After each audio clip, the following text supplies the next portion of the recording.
Si Mark, ang operator ng 30cm dito sa SPJL Plaza. Ang pansamantalang nagbablog dito sa machine ng 60cm. Ang operator ay si Benji Bias. Ginamit ito 7 beses na may total run na 231 meters. Ito ang printer head. Ito naman ang capping na may 90% good condition at ang wiper.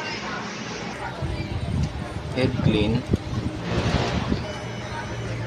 Punasan palagi ang wiper pagkatapos mag head clean. Nozzle test. Kompleto naman ang kulay. Ito yung colored. Ito naman yung white. Ink system. Nasa tamang label lang. Waste tank. Kapapalit na kanina umaga. Ito naman ang AVR. Ito naman yung consumable sa use. At ito naman yung sa anyo sa powder. Your solution. Ito naman yung mga ink.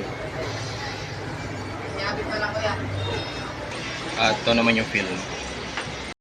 Ito naman yung daily output record ng 60cm.